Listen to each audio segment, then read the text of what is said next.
welcome to Money Wisdom, sponsored by Johnson Brunetti. I'm Natasha Lubchenko. We're teaching you smart ways to manage your money, and here with expert advice is Eric Hogarth, certified financial planner and Johnson Brunetti partner.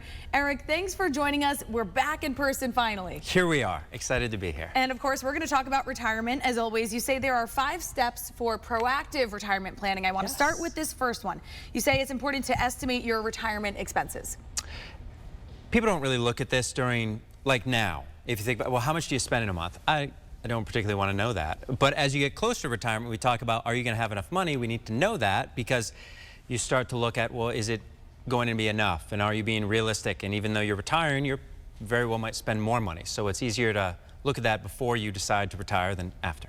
Absolutely. So retirement expenses, and now you want to factor in healthcare costs as well, and things that might happen down the line. Yeah, because and this is also dependent upon when you're going to retire. If you're going to retire before 65, you're going to retire before Medicare, and let's say you don't have retiree medical, that's going to be an expense that you've been payroll deducting that now you're going to pay out of pocket, so that can be a big, abrupt increase for some folks. So that's a big deal.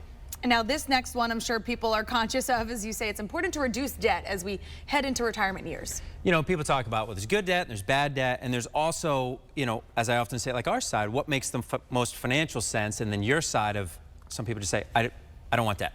Well, then you shouldn't have debt. But you have to look at what the interest rates are. I mean, credit card debt is bad. A mortgage might not be bad. But that's part of the conversation to look at, again, where is your monthly income going to be going? Important to consider there. And now emergency funds are also a great way to be proactive. Tell us about what we should be thinking about here.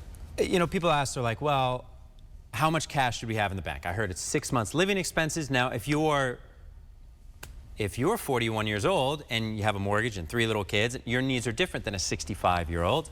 So we all need liquidity. We all need money available because, like, as an instance, if the market is doing lousy and you have all your money in it and you have an emergency, you don't really want to cash out of the market when it's low to get the money. You don't want to take it all out of a retirement account. So you need cash available. But of course, your retirement plan cannot be, I'm going to make all this money in the bank, because you won't.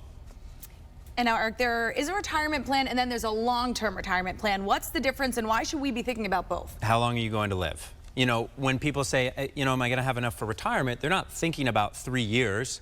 Most people are like, yeah, I'm good for 3 years. What about 30? You know, people are living longer and longer and longer and being active longer and longer. So we have to anticipate that too, is that we all need, at least any phase of life, 3 buckets of money. Bucket number 1, how much do you spend every month to keep the lights on? Bucket number 2, how much money do you need available for emergencies, fix a car, go on vacation?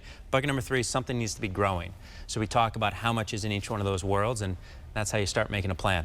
All great tips, and I'm sure this is just scratching the surface. So if our viewers want to learn more about retirement planning, how to prepare, you have an offer for us. I do have an offer. So you can go to moneywisdomtv.com, and it's a book. It's called Maximizing Retirement, and it talks about all this stuff and things. I like checklists, things that you should be thinking about, right? Because you don't know what you don't know. But to walk you through feeling good about, okay, we did that, we looked at a will, and now we have that. Maybe we talked about long-term care, which is not the most fun, but important.